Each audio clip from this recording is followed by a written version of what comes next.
Hello my dear aspirants, welcome to Roy academy learning point YouTube channel. বন্ধুরা, সম্প্রতি যে RPF constable পরীক্ষা হলো তার 3 মার্চ 2025-এর সেকেন্ড শিফটের সবকটি ম্যাথের কোশ্চেন এই ভিডিওতে সমাধান করে দেব। এই কোশ্চেনগুলি আসন্ন রেলের সব পরীক্ষার জন্য মোস্ট ইম্পর্টেন্ট, তাই ভিডিওটি প্রথম থেকে শেষ পর্যন্ত দেখবে। আর আমাদের চ্যানেলে নতুন হয়ে থাকলে চ্যানেলটিকে সাবস্ক্রাইব করার পরে পাশে আসা বেল আইকনটিকে অল অপশানে সেট করে নেবে, ঠিক আছে? আর এর আগে আমি আরপিএফ কনস্টেবলের যেসব শিফটের ম্যাথের কোশ্চেন বা রিজনিংয়ের কোশ্চেন বা জেনারেল অ্যাওয়ারনেসের কোশ্চেন সমাধান করে দিয়েছি ভিডিওর মাধ্যমে, সেগুলোর প্লেলিস্ট করা আছে। তার প্লেলিস্টের লিঙ্ক এই ভিডিওর নিচে ডেসক্রিপশন বক্সে দিয়ে দেবো, সেখান থেকে তোমরা যারা আগের ভিডিও দেখোনি তারা দেখে নিতে পারবে, ঠিক আছে? তো চলো শুরু করছি। দেখো, আমাদের অফিসিয়াল টেলিগ্রাম চ্যানেলে যারা জয়েন করনি তারা ডেসক্রিপশন বক্সে টেলিগ্রাম চ্যানেলের লিঙ্ক থেকে জয়েন করে নিও। তো প্রথম প্রশ্ন, 1 নম্বর প্রশ্ন বলেছে, যদি 85 এবং 255 এর লঘিষ্ঠ সাধারণ গুণিতককে 85 যোগ 255 হিসাবে প্রকাশ করা হয় তাহলে আর এর মান কত? লঘিষ্ঠ সাধারণ গুণিতক মানে কি? লসাগু। তো এদের যদি আমি লসাগু বের করি, লসাগু কত হবে সেটা? এদের লসাগু হয়ে যাবে 255। কেন? কারণ 85 গুণ 3 করলেই 255 হয়, ঠিক আছে? তো এদের লসাগু 255। এইটার মানই আমাদের বলে দিয়েছে যে এই 255কে লেখা হচ্ছে কিভাবে? 85 যোগ 255 হিসাবে। তো এইটা সমান সমান কত? 85 যোগ 255, ঠিক আছে? 255, ওকে। তো এখন দেখো, আমাদের এপাশেও 255 আছে, এপাশেও আছে, তার সাথে যোগ রয়েছে 85। এই 85 এর মান যদি শূন্য হয় তাহলেই দুই পাশে সমান হবে, তাই না? সমান মানে কি? দুই পাশে সমান থাকে, তো দুই পাশে সমান হবে। তাহলে আর এর মান কত হলে এই এই 85 এর মান শূন্য হবে? তুমি বলো। আর এর মান শূন্য হলে। কেন? কারণ 85 মানে 85 গুণ আর, অর্থাৎ 85 গুণ শূন্য, 85 শূন্য শূন্য, তাহলে 255 এপাশেও থাকবে, এপাশেও 255 আমাদের মিলে যাবে, অর্থাৎ আর এর মান কত? শূন্য, ঠিক আছে? আর এর মান কত? শূন্য। নেক্সট, এইবারে 2 নম্বর প্রশ্ন। প্রশ্নে বলেছে, বিপুল এবং বিজয়ের মাসিক আয়ের অনুপাত 5:7 এবং তারা প্রত্যেকে প্রতি মাসে 81,000 টাকা সঞ্চয় করে। যদি তাদের মাসিক ব্যয়ের অনুপাত 2:4 হয় তাহলে বিপুলের মাসিক আয় টাকাতে নির্ণয় করুন। আচ্ছা, বিপুল আর বিজয় দুজনের মাসিক আয়ের অনুপাত 5:7 বলেছে এবং তাদের ব্যয়ের অনুপাত বলেছে 2:4, ঠিক আছে? 2:4। তো এবার আমরা কি করব? এই দুটো লিখবো এবং তারপরে সঞ্চয়টা নিচে লিখবো। 81,000 তাদের প্রতি মাসে সঞ্চয়, বিপুলেরও 81,000। হাজারকে কে লিখছি, ঠিক আছে? কারণ তোমরা ইউটিউবে দেখেছো 1000 মানে কি 1K ভিউজ, মানে কি 1000 ভিউজ এরকম দেখায়, তাই না? তো 81,000, আর এটা এর দুজনেরই বলেছে 81,000, তো 81,000 81,000, ওকে। এখন তুমি ভালো করে দেখো, এই জায়গাটায় আমরা কি দেখতে পাচ্ছি? যে আয় লিখেছি, তারপরে আমরা ব্যয়ের অনুপাত লিখেছি, নিচে লিখেছি সঞ্চয়, ঠিক আছে? কারণ আমরা জানি যে আয় থেকে যদি সঞ্চয় বাদ দেই তাহলেই আমরা কি পাই? ব্যয় পাই, বা আয় থেকে ব্যয় বাদ দিলেই সঞ্চয় পাই, ওকে। আচ্ছা, তো এখন কোনাকুনি গুণ মেথডে এই কোশ্চেনটা সমাধান করবে কিভাবে? 7 দুগুণি 14 আর 4 5 20, 20 থেকে 14 বিয়োগ করলে 6, 6 মানে কত? 6 মানে তাহলে এবার আবার এখানে কোনাকুনি গুণ, এই দুটো গুণ তারপরে বিয়োগ। তো আমরা আগের থেকে এটাকে বিয়োগ করে নেই, কারণ যেহেতু নিচে দুই জায়গাতেই 81K আছে। তো 4 থেকে 2 বিয়োগ করলে 2, 2 গুণ 81 করলে হয়ে যাবে 162, তারপরে কে? 162K। 6 মানে এত, তাহলে 1 মানে কত? তাহলে 1 মানে হলো তোমার 6 দিয়ে এটাকে ভাগ করব। 6 দিয়ে যদি ভাগ করি, 6 দুগুণি 12, 4 2 42, 6 7 42, 27K। আমাদের চেয়েছে কি? চেয়েছে বিপুলের মাসিক আয়। বিপুলের মাসিক আয় 5, তাহলে 5 মানে কত? 5 গুণ করে দেব আমি। 5 মানে হয়ে যাবে কে, আর 5 27 হয়ে যায় 135। তো 135,000 আমাদের অ্যান্সার, ঠিক আছে? ক্লিয়ার হয়েছে? Very good. এইবারে দেখো আমাদের 3 নম্বর প্রশ্ন। প্রশ্নে বলেছে, প্রথম 120টি বিজোড় স্বাভাবিক সংখ্যার গড় হলো। তো দেখো, তোমাদের আগের শিফটেও ছিল, বলে দিয়েছিলাম যে প্রথম যদি এনটি বিজোড় স্বাভাবিক সংখ্যার গড় জিজ্ঞাসা করে সেটা আমাদের এনই হয়। ঠিক আছে, যতগুলো স্বাভাবিক সংখ্যার গড় চায় বিজোড় স্বাভাবিক সংখ্যার প্রথম থেকে সেটাই উত্তর হয়। তাহলে গড় এখানে 120 হবে। নেক্সট, এবারে 4 নম্বর প্রশ্ন। প্রশ্নে বলেছে যদি একটি লম্ব বৃত্তাকার চোঙের ভূমির ব্যাসার্ধ 27% হ্রাস পায় এবং এর উচ্চতা 237% বৃদ্ধি পায়, তবে তার আয়তন কত শতাংশ বৃদ্ধি পাবে? ঠিক আছে, দেখো এখানে লম্ব বৃত্তাকার চোঙের কথা বলেছে এবং আয়তন কত বৃদ্ধি পাবে চেয়েছে। আয়তন ভলিউম সমান সমান কি হয়? ভলিউম হয় তোমার পাই আর স্কয়ার এইচ। ঠিক আছে, লম্ব বৃত্তাকার চোঙের আয়তন পাই আর স্কয়ার এইচ। তো ব্যাসার্ধই আর তার স্কয়ার রয়েছে, তার মানে 27% করে দুইবার হ্রাস পাবে এবং এইচ হলো হাইট, উচ্চতা 237% একবার বৃদ্ধি পাবে। এবার এটা একটু ক্যালকুলেটিভ, তার কারণ দেখতেই পাচ্ছ এখানে সংখ্যাগুলো তোমার মানে একটা অড অড নাম্বার রয়েছে, 27% আর 237, কত এটা কত বড় একটা পার্সেন্টেজের ইয়ে দিয়েছে। তো আমরা এটাকে কি করব, সেই সাকসেসিভ মেথডে করব। আর সাকসেসিভ মেথডে আমরা যখনই 27% করে দুইবার যদি হ্রাস পায়, স্কয়ার আছে তাই দুইবার হ্রাস পেলে কি করব, প্রথমে -27, তারপরে আবার হ্রাস পাবে -27, এবার মাইনাসে মাইনাসে প্লাস 27 গুণ 27, তো একবারই লিখছি 27 গুণ 27 কত হয় 729। ঠিক আছে, 729/100।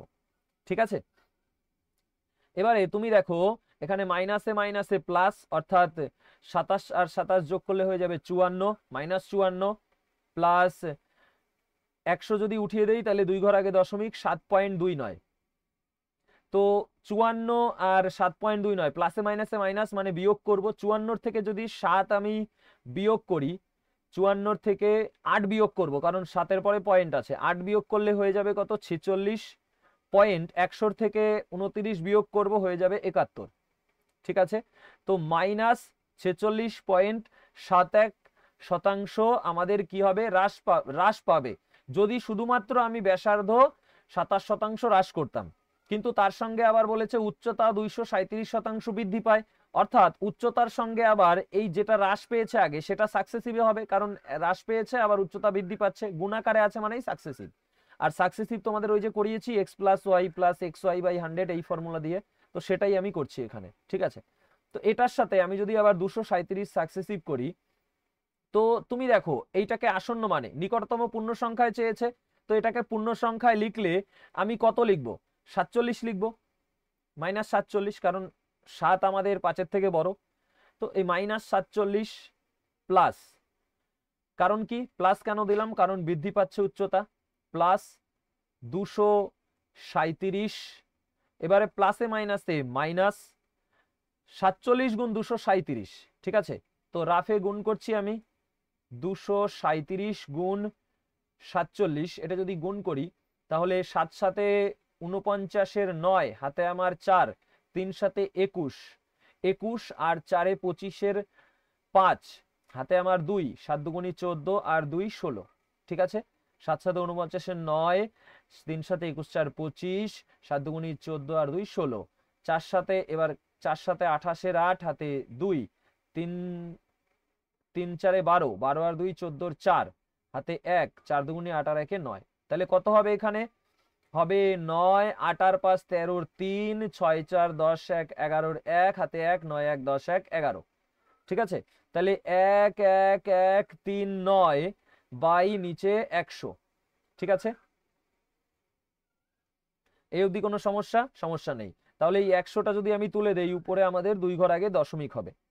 এখন তুমি দেখো 237 থেকে, এটা তো মাইনাস এটা প্লাস, আমি এই দুটো আগে যদি পার্থক্য বের করি, 237 থেকে যদি 47 বিয়োগ করি তাহলে হয়ে যায় কত 190, বড়টার চিহ্ন প্লাস, প্লাস 190 মাইনাস কত, এটা আসন্ন মানে নিয়ে নেই একবারে, এটা 111 করে দিলাম কারণ দশমিকের পরে 3 আছে। 190 থেকে 111 বাদ গেলে আমাদের কত হয়ে যাবে, তোমার 90 থেকে যদি 11 বাদ যায় তাহলে কত হয় 79, তো 79 থাকবে আমাদের।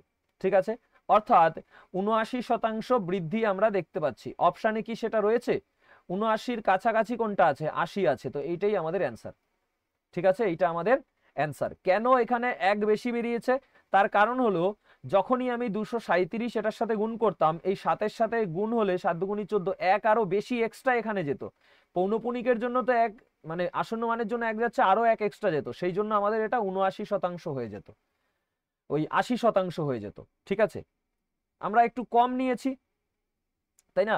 এই জায়গাটায় এক বেশি করেছি, কিন্তু এইখান থেকে তো কম করে দিয়েছি, দেখো না, এই যে 0.3, সেটা আমরা কম নিয়ে নিয়েছি, তাহলে 79%, কাছাকাছি অ্যান্সার এইটা।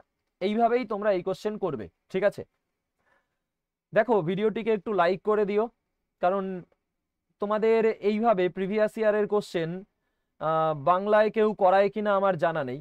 ঠিক আছে, আর আমি যেভাবে, যে মেথডে, আমার যে স্মার্ট মেথড, সেভাবে যে আমি করাই, এইভাবে কেউ মানে এরকম কোশ্চেন করায় কিনা আমার জানা নেই। যদি জানা করায় তাহলে তো ভালো, কিন্তু আমি যে টাইম দিয়ে তোমাদের করাচ্ছি, সেই জন্য আমি তোমাদের কাছে একটু লাইক আশা করতেই পারি। ঠিক আছে, আর আমি যে হোমওয়ার্কগুলো দেবো সেগুলো অবশ্যই কমেন্ট সেকশনে কমেন্ট করবে। যদি সেটা করো তাহলেই আমার পক্ষে মানে তোমার ক্লাস বেশি করে দেওয়া সম্ভব, না হলে কিন্তু সেটা সম্ভব না।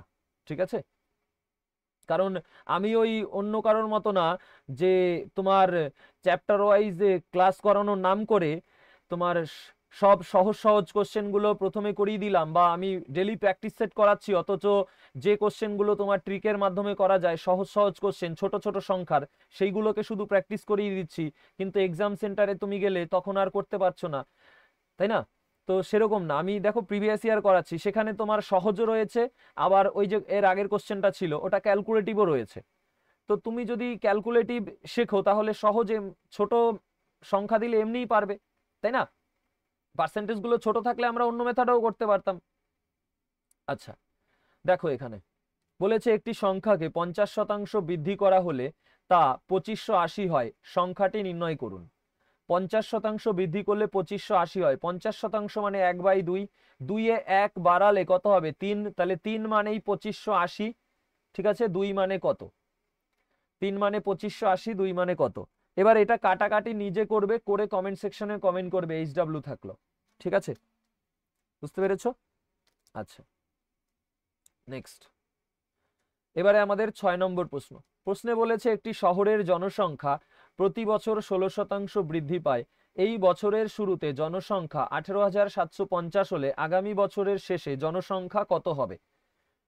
প্রতি বছর 16% বৃদ্ধি পায়, এই বছরের শুরুতে জনসংখ্যা এত, আগামী বছরের শেষে কত হবে? দেখো আগামী বছরে, এই বছর শুরুতে এত, তাহলে এই বছরের শুরুতে এত, এবং চেয়েছে এই বছরের শেষে না, আগামী বছর, মানে 2 বছর, 1 বছর 2 বছর, 2 বছর পরে কত হবে? তাহলে প্রত্যেক বছর যদি 16% বাড়ে, আমাদের সাকসেসিভ হচ্ছে।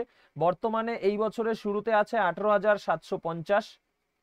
এবার 16% মানে কত বলো? 16% মানে হলো 4/25। কেন? কারণ 16/100 কাটাকাটি করলে 4/25, 25-এ 4 বাড়ছে, মানে 25-এ 29 হচ্ছে, 25-এ 29 হচ্ছে। তাহলে প্রথমবার 18,750 ছিল, তাতে 25-এ 29 হয়ে এত হলো, পরের বার আবার বাড়বে এই 16%, মানে 25-এ আবার 29 হবে। তো কাটাকাটি করবো এবারে।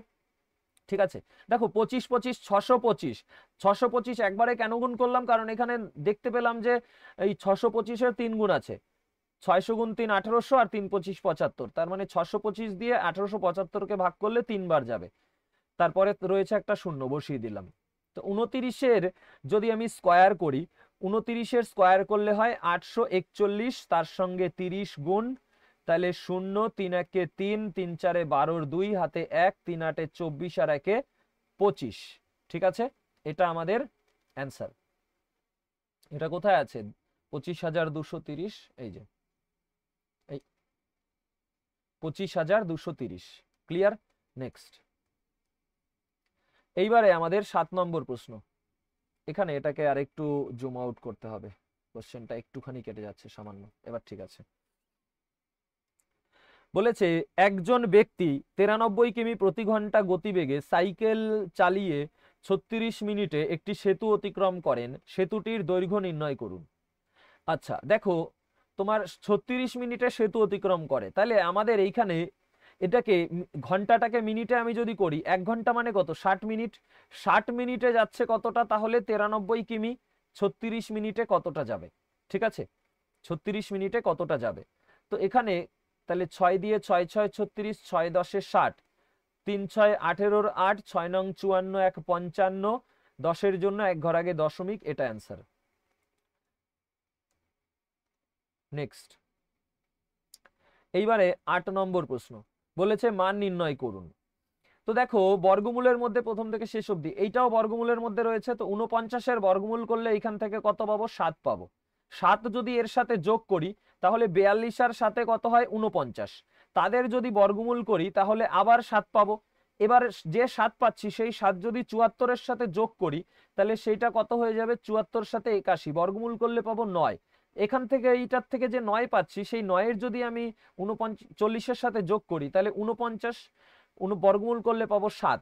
এই বর্গমূল করে যে 7 পাচ্ছি সেই 7 যদি আমি এটার সাথে যোগ করি তাহলে 49, 49-এর বর্গমূল করলে আবার 7ই আমাদের অ্যান্সার। ঠিক আছে, ক্লিয়ার?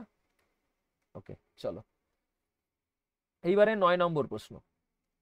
প্রশ্নে বলেছে যে 8টি সংখ্যার সমষ্টি 684 হলে সংখ্যাগুলির গড় নির্ণয় করুন।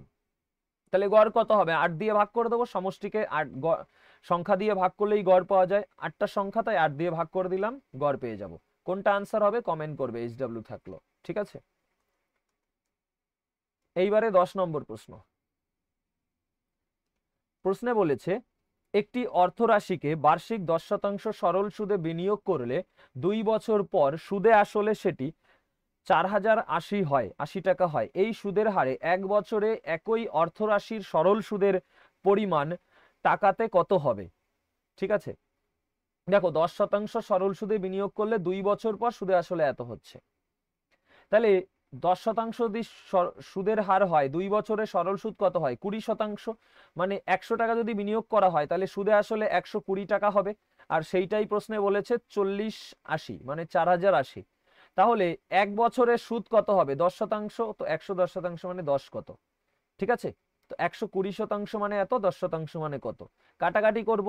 দেখো 0 0 কাটা, 12 দিয়ে কাটলে তোমার 3 12 36, 4 12 48, 340 অ্যান্সার। নেক্সট, এইবারে 11 নম্বর প্রশ্নে বলেছে কোন সংখ্যাটি 11 দ্বারা বিভাজ্য? 11 দ্বারা বিভাজ্যতার নিয়ম কি? বিজোড় স্থানের অঙ্ক মানে 4 আর 3 যোগ করলে 7, আর জোড় স্থানের অঙ্ক 8 আর 6 যোগ করলে 14, 14 থেকে 7 গেলে 7 হচ্ছে। 11 দ্বারা বিভাজ্য কি 7? না, তার মানে এটা 11 দ্বারা বিভাজ্য না। এটা যদি দেখি 7 3 10 আর 3 2 5, 10 থেকে 5 গেলে 5, 11 দিয়ে ভাগ করলে মেলে না। তোমার জোড় স্থান এবং বিজোড় স্থানের অঙ্কের পার্থক্য যদি 11 দিয়ে ভাগ করলে মিলে যায় তাহলে সংখ্যাটা 11 দ্বারা বিভাজ্য হয়। ঠিক আছে, তাহলে 2 আর 8 10, 9 7 16, 16 থেকে 10 গেলে 6 হবে না, 5 2 7, 6 1 7, 7 থেকে 7 গেলে 0, 0 কে সব সংখ্যা দিয়েই ভাগ যায়, তার মানে 11 দিয়েও যাবে, অর্থাৎ এটা 11 দ্বারা বিভাজ্য। এবারে 12 নম্বর, আবার একটুখানি কেটে যাচ্ছে সামান্য,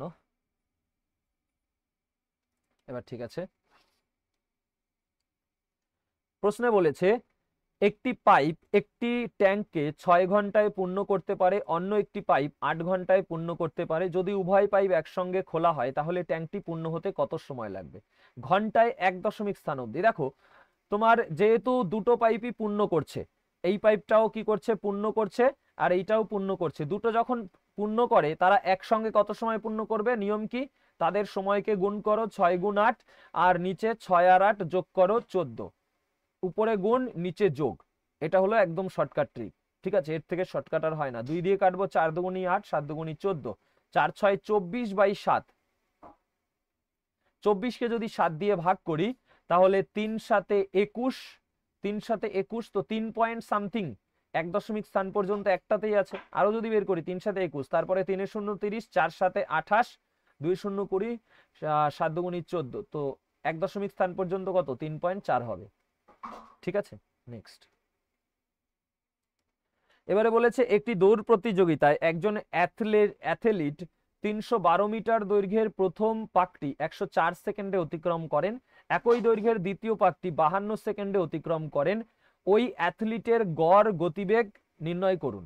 আচ্ছা, 104 সেকেন্ডে 312 মিটার, তাহলে বেগ কত? 104 দিয়ে 312 কে ভাগ করব, 3 কিমি প্রতি ঘন্টা। আর 52 সেকেন্ডে দ্বিতীয় পাক, মানে একই দূরত্ব, 52 সেকেন্ডে 312 মিটার, মানে 5 6 30, মানে 6 কিমি প্রতি ঘন্টা বেগ। বেগ কত? 6 কিমি প্রতি ঘন্টা। আমাদের দূরত্ব যখন সেম হয়, ডিস্টেন্স যখন সেম হয়, আর যাওয়ার বেগ এবং আসার বেগ বা দুইবারই যাওয়ার বেগ, যদি বেগ যদি দেয়া থাকে আর দূরত্ব সেম হয়, তাহলে গড় বেগ কি হয়? 2xy/x+y। ঠিক আছে, তো 2xy মানে 2 গুণ 6 গুণ 3, আর নিচে 6 আর 3 9, 3 6 18কে 9 দিয়ে কাটলে 2 বার যাবে, 2 দুগুণি 4, আমাদের অ্যান্সার কত হবে? 4 মিটার প্রতি সেকেন্ড গড় বেগ। ঠিক আছে, ও সরি, এখানে মিটার প্রতি সেকেন্ড, আমি কিমি প্রতি ঘন্টা দিয়েছি। এটা 6 মিটার প্রতি সেকেন্ড আর এটা 3 মিটার প্রতি সেকেন্ড। ওকে, মিটার সেকেন্ডে আছে, মিটার প্রতি সেকেন্ড। আচ্ছা চলো নেক্সট। এবারে 14 নম্বর বলেছে, অরুণ এত টাকাতে একটি পুরনো গাড়ি কেনে এবং এটির মেরামত করতে 80,000 টাকা খরচ করে। যদি সে গাড়িটি এততে বিক্রি করে তবে তার লাভের শতাংশ নির্ণয় করুন। দেখো, আমাদের কিনেছে, মেরামত করেছে এবং খরচ করেছে, সবগুলোতেই টাকাতে 3টে শেষে শূন্য আছে। যেহেতু শতাংশ চেয়েছে, তাই শেষের 3টে শূন্য আমি সবগুলোতে একবারে এলিমিনেট করে দেব। করে দেওয়ার পরে আমি কি পাচ্ছি? যে 475 টাকায় কিনেছে এবং 80 টাকা মেরামতে খরচ করেছে। তাহলে লেগেছে কত টোটাল? টোটাল লেগেছে 5, 8 7 15 5 4 1 5, 555 টাকা। তাহলে 555 টাকা তার খরচ পড়েছে এবং সে বিক্রি করছে 585 টাকায়। তাহলে লাভ কত হচ্ছে? তাহলে বলো লাভ কত হচ্ছে? 585 থেকে 555 যদি বিয়োগ করি, তাহলে কত হয়ে যাবে? 30 টাকা। 30 টাকা তার লাভ হচ্ছে। তো 555তে লাভ 30, শতকরা কত? এটা কাটাকাটি করতে হবে। 5 দিয়ে 5 6 30, 5 দিয়ে 111। তো 600কে তুমি 111 দিয়ে ভাগ করো। 111 দিয়ে যখন করবে, প্রথমে 111 দিয়ে করলে কয়বার যাবে? 5 বার। ঠিক আছে, দুটো অপশানে 5 দিয়ে শুরু, তাই আমরা এখনো অ্যান্সার পাবো না, আরো একবার করব। 5 বার করলে 555, দশমিক বসালে 555 আছে কত হলে? 600 হবে। কত হলে? 45 হলে। কত হলে? 555 আছে কত হলে? 600 হবে 45 হলে। দশমিকের জন্য 45-এর পাশে একটা শূন্য পাবো। তাহলে এইটা দিয়ে করলে কয়বার যাবে? 4 বার যাবে। তাহলে 5.4 দিয়ে একটাই অপশানে আছে। ঠিক আছে, সেটাই আমাদের অ্যান্সার। ক্লিয়ার? চলো নেক্সট। এইবারে 15 নম্বর প্রশ্ন। প্রশ্নে বলেছে, একটি বইয়ের মুদ্রিত মূল্য 2400 টাকা এবং একজন বই বিক্রেতা এটিতে 15% ছাড় দেয়। এর পরেও যদি সে 20% লাভ করে, তবে বইটির ক্রয় মূল্য টাকাতে কত? তো বন্ধুরা দেখো, এটাকে আমি যদি তোমার নর্মাল ভাবে করি, তাহলে কি করব? 2400 টাকা তোমার মুদ্রিত মূল্য, এবার তাতে 15% ছাড় দেয়া হচ্ছে। 15% মানে কত? 3/20। ঠিক আছে, তো 20-তে 3 ছাড় দেয়া হলে 20-তে দাম রাখা হবে কত? 17। 20-তে 17 দাম রাখা হচ্ছে। তাহলে এইটা আমাদের কি? সেলিং প্রাইস, বিক্রয় মূল্য। এবার 20% লাভ বলেছে। 20% লাভ মানে 20% মানে 1/5। তো 5-এ 1 লাভ। ঠিক আছে, তো 5-এ 1 লাভ হলে বিক্রি করা হচ্ছে 6 টাকায়, অর্থাৎ কিনেছে কয় টাকায়? 5 টাকায়। তাহলে বের করব ক্রয় মূল্য, তাই উপরে 5 দেব, নিচে 6 দেব। ঠিক আছে, এবারে আমরা কাটাকাটি করব। দেখো 6 20 কত? 6 20 হলো 120, এটা দিয়ে কাটলে 2 বার 20 হলো। 585 দুগুণি 170, তারপরে একটা শূন্য। তো এইটা আমাদের হলো ক্রয় মূল্য, সিপি। ঠিক আছে, তাই না? এবার এটাকে আমি তোমাদের যখন চ্যাপ্টার ওয়াইজ পেইড কোর্স করিয়েছি, তখন একটা জিনিস শিখিয়েছিলাম যে আমাদের সিপি এবং এমপির যদি রেশিও করি, তাহলে কি করব? তাহলে 100 মাইনাস যদি ডিসকাউন্ট করি, সেটা যদি সিপি হয়, তার সাথে তোমার 100 প্লাস প্রফিট, এটা হয়ে যায় এমপি। 100 মাইনাস ডিসকাউন্ট সিপি হলে 100 প্লাস প্রফিট, এটা হয়ে যায় এমপি। ঠিক আছে, তাহলে আমরা 100 থেকে যদি 15 বাদ দেই, তাহলে কত হবে? 85। আর 100-র সাথে যদি 20 যোগ করি, তাহলে কত হয়ে যাবে? 120। 5 দিয়ে কাটলে 5 17 85, 5 দিয়ে 5 24, 120। তো এখন মার্ক প্রাইস কত? 24। 24 মানেই বলেছে প্রশ্নে কত? মুদ্রিত মূল্য 2400। তাহলে 24 যদি 2400 হয়, তাহলে 17 কত হবে? 1700 হবে। অর্থাৎ আমাদের সিপি কত? 1700। ঠিক আছে, সিপি কত? 1700। ক্লিয়ার হয়েছে? আমরা দুই ভাবেই করতে পারি। আচ্ছা নেক্সট। এইবারে 16 নম্বর বলেছে, সি এর সঙ্গে একটি ব্যবসায় এ এবং বি যথাক্রমে 50,000 এবং 60,000 টাকা বিনিয়োগ করে। সি এর লাভ বি এর লাভের দ্বিগুণ। এখানে সময়ের কিছু বলেনি, তাই না? তার মানে সময় সবারই সমান, তো সেই ক্ষেত্রে সময় আমাদের কোনো ম্যাটার করবে না এখানে। এ আর বি বলেছে কি, এ ও বি কত কত বিনিয়োগ করেছে, 50,000 আর 60,000। তো আমরা শেষের 4টে শূন্য এখান থেকে আগে বাদ দিয়ে দেই, অর্থাৎ এ 5 টাকা বিনিয়োগ করলে বি বিনিয়োগ করেছে 6 টাকা। ঠিক আছে, আর প্রশ্নে কি বলে দিয়েছিল, সি এর সঙ্গে ব্যবসা করছে, আর সি এর লাভ দেখো বি এর লাভের দ্বিগুণ। আর আমরা জানি যে সময় যখন নির্দিষ্ট হয় তখন মূলধনের অনুপাতই হয় লভ্যাংশের অনুপাত, তাহলে এই অনুপাতটাই আমাদের লভ্যাংশের অনুপাত, লভ্যাংশ। ঠিক আছে, তাহলে এর 5 হলে বি এর 6, আর সি এর কত, বি এর দ্বিগুণ, মানে 6 দুগুণই কত, 12। ঠিক আছে, তাহলে টোটাল লাভ কত, 12 আর 6 18 আর 5 23। 23 মানেই দেখো বলে দিয়েছে 23,000। চেয়েছে কি এর লাভ, এর লাভ কত, 5, 5 মানে কত হবে, 5,000। 23 যদি 23,000 হয়, 5 তো 5,000ই হবে। ঠিক আছে, নেক্সটে যাব। এইবারে 17 নম্বর বলেছে মান নির্ণয় করুন। তো দেখো এখানে 9 থেকে যদি 6 বিয়োগ করি 3, 3-এর সাথে 2 গুণ করলে 6, 17 থেকে 6 গেলে 11, 11 দুগুণী 22 আমাদের অ্যান্সার, 11 দুগুণী 22 আমাদের অ্যান্সার। ঠিক আছে, নেক্সট। এইবারে 18 নম্বর প্রশ্ন বলেছে একটি পণ্য বিক্রি করে সোফিয়ার শতকরা ক্ষতি যদি ক্রয় মূল্যের 14.2/7 হয়, তাহলে পণ্যটির বিক্রয় মূল্য এবং ক্রয় মূল্যের অনুপাত কত? দেখো 14.2/7 মানেই হলো তোমার 1/7, 14.2/7 মানেই 1/7। কারণ দেখো 7 14 98 2 100/7, তো 100/7 তার শতাংশ মানে নিচে 100 গুণ, তাই না? তো 100 100 কাটা চলে যাবে, 1/7। ঠিক আছে, আচ্ছা, তাহলে পণ্যটির বিক্রয় মূল্য ক্রয় মূল্যের অনুপাত জানতে চেয়েছে, তাহলে বিক্রয় মূল্য এসপি আর সিপি। এবার বলেছে ক্রয় মূল্যের এত, তা ক্রয় মূল্যের যার বলে সেটা হয় নিচেরটা, তার মানে ক্রয় মূল্য যদি 7 হয় তাহলে বিক্রয় মূল্য কত হবে, ক্ষতি হয় বলেছে 7-এ 1 ক্ষতি, বিক্রয় মূল্য 6, 6:7 আমাদের অ্যান্সার। ঠিক আছে, চলো নেক্সট। এইবারে 19 নম্বর প্রশ্নে বলেছে সুদ ষান্মাসিক প্রদেয় হলে 1.1/2 বছরে বার্ষিক 20% হারে 20,000 অর্থরাশির চক্রবৃদ্ধি সুদ কত হবে? দেখো তোমার সুদ ষান্মাসিক বলেছে আর এখানে 1.5 বছর বলেছে, তাই না? তো 1.5 বছর হলে তোমার টাইম কি হয়ে যায়, ষান্মাসিক যখন সুদ হয় তখন আমাদের 2 গুণ করতে হয়, টাইম দ্বিগুণ হয়ে যায়, তাহলে 2 1 কে 2 এর 1 3/2, সেটা 2 গুণ করলে হয়ে যাবে আমাদের 3 বছর। ঠিক আছে, আর রেট অফ ইন্টারেস্ট কত হবে, রেট অফ ইন্টারেস্টকে 2 দিয়ে ভাগ করতে হবে, তো 20%কে 2 দিয়ে ভাগ করলে হয়ে যাবে 10% সুদের হার। ঠিক আছে, এবার আমাদের অর্থরাশি কত, 20,000, 20,000 অর্থরাশির চক্রবৃদ্ধি সুদ জানতে চেয়েছে। দেখো এর তো অনেক মেথড আছে, তোমাদের আমি যখন কম্পাউন্ড ইন্টারেস্ট চ্যাপ্টারটা করিয়েছি তখন 10% সুদে 3 বছরে কত হয় করিয়েছিলাম, অনেকবার করিয়েছি, কত হয় আমাদের 33.1% সুদ হয় চক্রবৃদ্ধি সুদে। 10% সুদের হারে 3 বছরে চক্রবৃদ্ধি সুদ হয় 33.1%। তো সরাসরি আমি 20,000-এর 33.1% করে দেব। ঠিক আছে, এবার এই 33.1% কিভাবে পাই, ওই সাকসেসিভ করে 10-এর 2 বার সাকসেসিভ করলে 21, তার সঙ্গে আবার যদি 10 করি তাহলে 33.1% হয়। ঠিক আছে, তো শতাংশের জন্য দুটো শূন্য কাটা, দশমিকের জন্য এই শূন্য কাটা, এটা দিয়ে গুণ করলে 0, 3 2 দিয়ে 2 1 কে 2, তারপরে 66, 6 6 2 0, এটা আমাদের অ্যান্সার। ঠিক আছে, চলো নেক্সট। এইবারে 20 নম্বর বলেছে যে ত্রিভুজ এল এম এন তে মধ্যমা এম এক্স এবং এন ওয়াই একে অপরের সঙ্গে লম্ব এবং এরা জেড বিন্দুতে ছেদ করে। যদি এম এক্স সমান 20 সেমি এবং এন ওয়াই সমান 30 সেমি হয়, তাহলে এল এম এন ত্রিভুজের ক্ষেত্রফল সেমি স্কোয়ারে কত?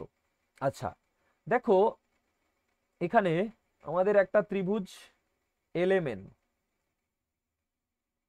এল এম আর এন, এবার বলেছে এম এক্স, এম এক্স মধ্যমা, এটা এক্স, এম এক্স, আর কি বলেছে এন ওয়াই একে অপরের সাথে লম্ব, তার মানে তোমার এন, এটা ওয়াই, অর্থাৎ এখানে যে কোণটা তৈরি হয় সেই কোণটা কত, 90 ডিগ্রি।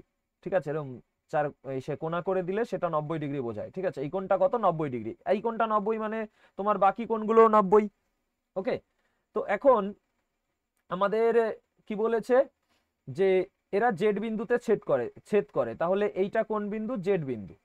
যদি এম এক্স 20 সেমি এবং এন ওয়াই 30 সেমি হয়, তো এম এক্স 20 এন ওয়াই 30। দেখো এই কোশ্চেনটা করার জন্য আমাদের যে ত্রিভুজের যে আইডেন্টিটি, দুটো আইডেন্টিটি দরকার এখানে। প্রথমত আমরা জানি যে একটা ত্রিভুজের, এটা লিখে নাও আইডেন্টিটি কনসেপ্ট আকারে, ঠিক আছে। একটা ত্রিভুজের যদি আমি মধ্যমা আঁকি, এই একটা মধ্যমা, এই একটা মধ্যমা, এই একটা মধ্যমা, মধ্যমাগুলো যে বিন্দুতে ছেদ করে সেটাকে কি বলা হয়? সেটাকে বলা হয় ভরকেন্দ্র। ভরকেন্দ্র। এবং তোমার এই যে মধ্যমাটা, আমরা যদি এই মধ্যমাটা দেখি তাহলে এই উপরে এইটা যদি 2 দৈর্ঘ্য হয়, তাহলে এই ভরকেন্দ্র থেকে বাহু পর্যন্ত যে দৈর্ঘ্যটা সেটা হবে 1, মানে 2:1 রেশিওতে থাকে। প্রতিদিকেই সেরকম, মানে এপাশেও এইটুকু যদি 2 হয় তাহলে এইটা হবে কত? 1, ঠিক আছে। বুঝতে পেরেছো? আচ্ছা, এই একটা কনসেপ্ট আমাদের এখানে প্রয়োজন। তার সাথে আমরা জানি যে এই যে ভরকেন্দ্র রয়েছে, আমি যদি শুধু একটা ভরকেন্দ্র আঁকি, একটা ত্রিভুজ অঙ্কন করলাম, ধরো এখানে এটা এই জায়গাটায় ভরকেন্দ্র হবে, এইটা হলো ভরকেন্দ্র। তো আমরা এই কোণ থেকে যদি ভরকেন্দ্রতে দাগ টানি, ভরকেন্দ্রতে এই কোণ থেকে যদি দাগ টানি, তাহলে তোমার এই যে 3টে ত্রিভুজ পাবো, প্রত্যেকটার ক্ষেত্রফল কি হবে? সমান হবে। এইটার ক্ষেত্রফল 1, এটা 1 1, তিনটেই কি হবে? সমান রেশিওতে থাকবে, 1:1:1 রেশিওতে থাকবে। এবং পুরোটার ক্ষেত্রফল তাহলে কত হবে? পুরোটার ক্ষেত্রফল 1 1 2 আর 1 3 হবে। তার মানে আমাদের এরিয়া পুরোটার কত হয়ে যাবে? 3 হয়ে যাবে। কত? রেশিও হিসাবে, রেশিও হিসাবে মোট হয়ে যাবে 3। তো এই দুটো কনসেপ্ট মিলিয়ে আমাদের এই কোশ্চেনটা এখানে সমাধান করতে হবে। তাহলে এইখানটায় আমরা দেখতে পাচ্ছি মধ্যমাগুলো যে বিন্দুতে ছেদ করছে এটা ভরকেন্দ্র। তাহলে এই ভরকেন্দ্র এই বাহুটাকে আমার 2:1 অনুপাতে ভাগ করবে। এটা যদি 2 হয় এটা 1 হবে। তাহলে এইটার দৈর্ঘ্য কত? প্রশ্নে বলেছে mx বলেছে 20, mx বলেছে 20। তাহলে টোটাল 2 এর 1 3, এটা 20। 2 এর 1 3 মানে যদি 20 হয়, 3 মানে যদি 20 হয়, 2 মানে কত হবে? 2 মানে হয়ে যাবে 40/3। অর্থাৎ আমাদের এইটুকু বাহুর দৈর্ঘ্য, এই বাহুটা কত? 40/3। ওকে। আর 1 মানে কত হবে? তাহলে 2 3 মানে 20 হলে 1 মানে 20/3, তাহলে এই 1 মানে কত হবে? 20/3। এইটা হলো 20/3, ঠিক আছে। এই অবধি ক্লিয়ার? এবার আমরা একইভাবে এইটারও বের করে নিতে পারি। এখানে যদি আমি দেখি তাহলে এটাও তো আমাদের 2:1 অনুপাতে থাকে। অর্থাৎ টোটাল 2 এর 1 3, 3 মানে যদি 30 হয়, তাহলে 1 মানে কত হবে? 3 মানে 30 হলে 1 মানে হয়ে যাবে আমাদের 10, অর্থাৎ এইটা হলো 10। আর 2 মানে কত হবে? 2 মানে হয়ে যাবে 3 10 30, 10 দুগুণী 20। তো এইটুকু আমাদের 20। তো এইটা 20 আর এইটা আমাদের 40/3। এখন তুমি দেখো এইটা একটা সমকোণী ত্রিভুজ হচ্ছে না? সমকোণী ত্রিভুজের এইটা অতিভুজ। আমি যদি শুধু এই ত্রিভুজটা ধরি, এটা একটা সমকোণী ত্রিভুজ, এইটা অতিভুজ, এইটা লম্ব আর এটা ভূমি ধরলে, তাহলে সমকোণী ত্রিভুজের ক্ষেত্রফল কি? হাফ ইন্টু ভূমি ইন্টু উচ্চতা। ভূমি কত? 20, বেস ইন্টু হাইট, হাইট কত? 40/3, ঠিক আছে, 40/3। তো এইটা হলো আমাদের এই একটা অংশের ক্ষেত্রফল। তাহলে 3টা অংশের ক্ষেত্রফল কত হবে? 3 হবে, কারণ 1:1:1 রেশিওতে থাকে। তো পুরোটার ক্ষেত্রফল কত হবে? ত্রিভুজটার পুরোটার 3 হয়ে যাবে, ঠিক আছে, মানে 3 গুণ হয়ে যাবে। তো কাটাকাটি করব, 3 3 কাটা, 2 দিয়ে কাটলে 10 দুগুণী 20, 40 10 400 আমাদের অ্যান্সার, ঠিক আছে। অপশন 3-এরটা কারেক্ট অ্যান্সার। আশা করি ক্লিয়ার হয়েছে। আর এগুলো এই কনসেপ্ট এটা লিখে রাখবে। এখানেও মনে রাখবে যে এই জায়গাটায় আমাদের এই রেশিও তো হয়ই, তার সাথে আমাদের এই যতগুলো ভাগ হচ্ছে প্রত্যেকটার ক্ষেত্রফল সমান হয়। এইটার ক্ষেত্রফল 1 অনুপাতে থাকলে এটা 1, এটাও 1, এটাও 1, এটাও 1, এটাও 1, সবগুলো সমান রেশিওতে থাকে, 1:1, সবগুলো একই রেশিওতে থাকে, ঠিক আছে, ক্লিয়ার?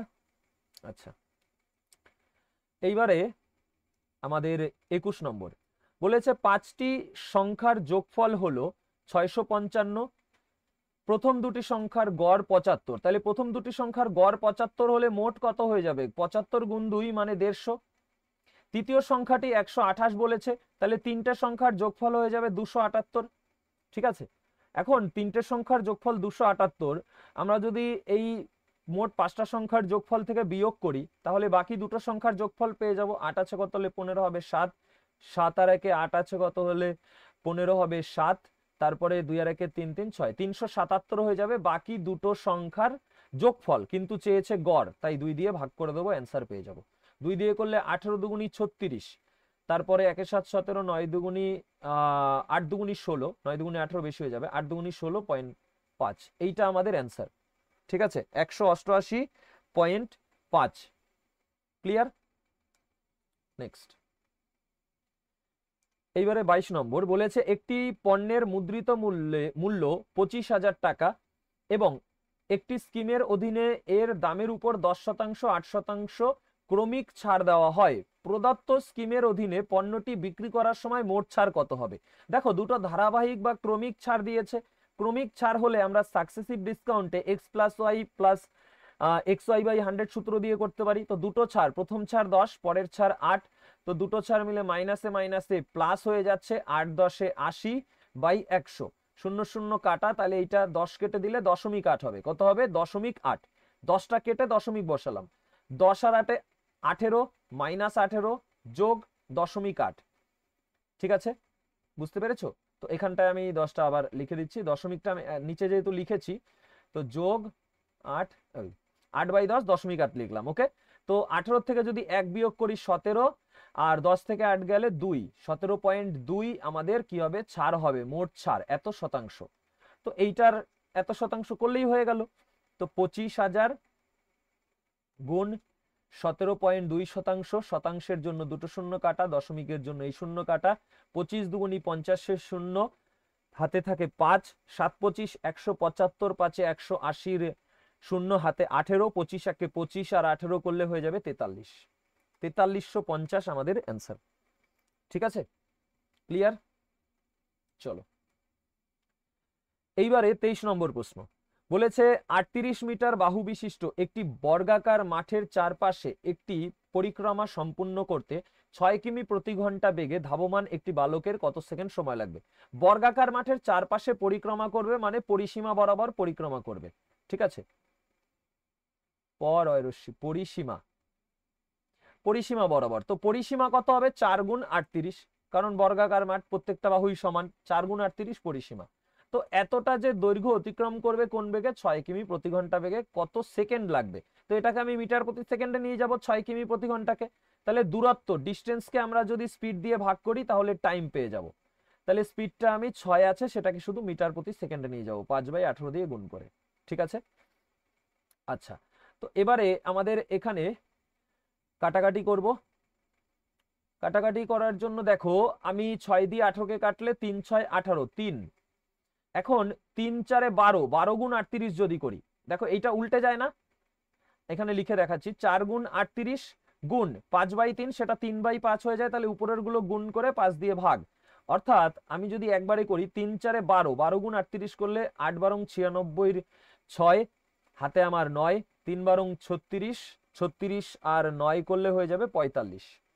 ঠিক আছে, 456।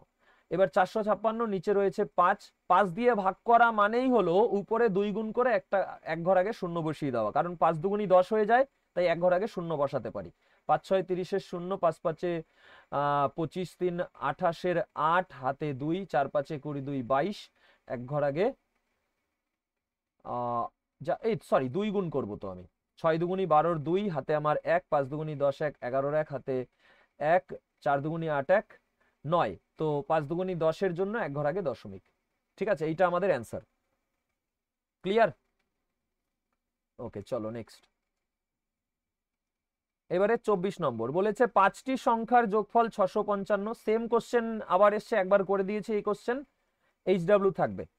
ঠিক আছে, এটার কি আনসার হয় কমেন্ট করবে। সেম প্যাটার্ন করালাম আজকে শিফটে একটা। নেক্সট দেখো 25 নম্বর প্রশ্নে বলেছে একটি নির্দিষ্ট কাজ জিতেশ ও কমল 18 দিন ও 17 দিনে শেষ করতে পারে। তারা একসাথে কাজ শুরু করে এবং 5 দিন পর কমল চলে যায়। জিতেশ বাকি কাজ কত দিনে করবে? দেখো, জিতেশ 18 দিনে আর কমল 17 দিনে, তো টোটাল ওয়ার্ক আমি 18 গুণ 17 ধরে নেব। 18 গুণ 17 করলে তোমার কত হবে? 306। এখন 18 দিয়ে 17কে ভাগ করলে, ওই 306কে ভাগ করলে 17 বার, মানে জিতেশ একদিনে 17 একক কাজ করে, কমল একদিনে 17 দিয়ে 306 কে ভাগ করলে 18, অর্থাৎ 18 একক কাজ করে। বলেছে তারা একসাথে কাজ শুরু করছে, তো একসাথে একদিনে কতটা করে, 18 17 35 একক।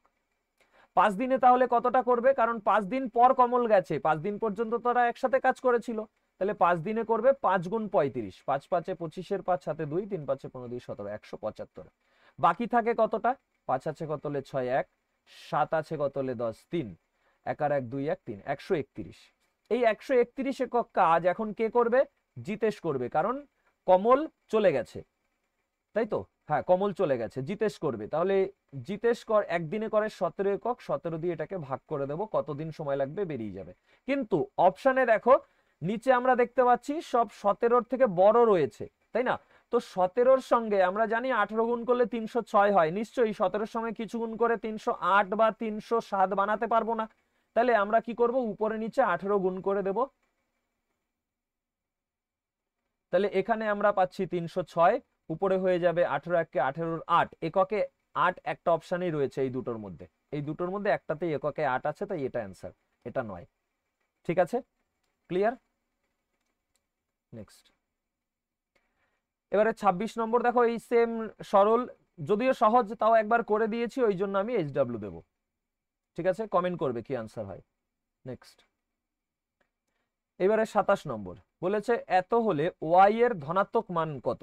ওয়াই এর ধনাত্মক মান জানতে চেয়েছে, তো আমরা জানি দ্বিতীয় পদ গুণ তৃতীয় পদ, অর্থাৎ ওয়াই স্কোয়ার সমান 180 গুণ 125।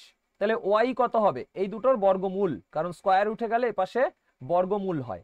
ঠিক আছে, এখন দেখো আমার 180 আছে, 180 হলো 5 36 180, মানে 36 গুণ 5, 125 হলো 5 25 125। আমি ভাঙলাম কেন, আমার বর্গমূল করার সুবিধার্থে, আমি গুণ করে তারপরে ভাগ পদ্ধতিতে বর্গমূল করলে বড় হবে, তা আমি ছোট সংখ্যাগুলোকেই ভেঙে নেই, তাই না? এটা মৌখিকভাবেই ভাঙা যায়, যে 5 36, তার মানে 6 নামবে, 5 নামবে আর একটা 5 নামবে, 5 6 30, 3 5 15 150 হবে। কিন্তু বোঝানোর জন্য লিখে করলাম। তো 36-এর যদি আমি বর্গমূল করি 6, দুটো 5 থেকে 5 পাবো, আর 25-এর বর্গমূল 5 পাবো, যেটা মৌখিকভাবে বললাম, 5 6 30, 3 5 15 150। ঠিক আছে, নেক্সট, এইবারে 28 নম্বর, যদি একটি চোঙের ব্যাসার্ধকে দ্বিগুণ এবং উচ্চতাকে অর্ধেক করা হয়, এর আয়তনের পরিবর্তন কেমন হবে। চোঙের ব্যাসার্ধকে দ্বিগুণ করা হচ্ছে আর উচ্চতাকে অর্ধেক। আচ্ছা, চোঙের যে আয়তন সেটা কি হয়, চোঙের আয়তন হয় পাই আর স্কয়ার এইচ। ব্যাসার্ধকে দ্বিগুণ করা হচ্ছে, তার মানে 1 থাকলে সেটাকে 2 করা হচ্ছে। এরকম কয়বার, 2 বার, কারণ আর এর পাওয়ারে 2 রয়েছে, স্কয়ার রয়েছে, এভাবে 2 বার হবে, 1 থাকলে সেটা 2 হবে। ঠিক আছে, এই সেম প্যাটার্ন দেখো তোমাদের ওই 4 নম্বর কোশ্চেনটাতে ছিল, কিন্তু সেখানে দ্বিগুণ না, ব্যাসার্ধকে বলেছিল যে 27% হ্রাস করা হচ্ছে, আর উচ্চতাকে তোমার কত 237% বৃদ্ধি করা হচ্ছিল। যেহেতু ওখানে সংখ্যাগুলো একটা অড অড নাম্বার ছিল, তাই আমরা ওইভাবে করেছিলাম, কিন্তু এখানে আমাদের দ্বিগুণ বলেছে, তার মানে 1 থেকে 2 হচ্ছে, আবার 1 থেকে 2 হচ্ছে, তো 2 বার। উচ্চতা কি হচ্ছে, অর্ধেক হচ্ছে, মানে উচ্চতা কমে যাচ্ছে, অর্ধেক হচ্ছে মানে যদি 2 থেকে থাকে সেটা 1 হয়ে যাচ্ছে, উচ্চতা রেশিও 2:1, 2 থাকলে সেটা 1 হচ্ছে। তাহলে এটা হলো ছিল, এটা এখন, এটা ছিল আর এটা এখন আছে, তাই তো? তাহলে এবারে দেখো কাটাকাটি করি, এখানে কত 1 1, 3টা 1 গুণ করলে 1, আর 2 1 কে 2, তার মানে ছিল আয়তন 1 হয়েছে 2, বেড়েছে কত, 1 এ 1 বেড়েছে, অর্থাৎ 100% বেড়েছে, 100% বৃদ্ধি পাবে। কোথায় আছে, এই অপশন 3-এ আছে। ক্লিয়ার? চলো নেক্সট,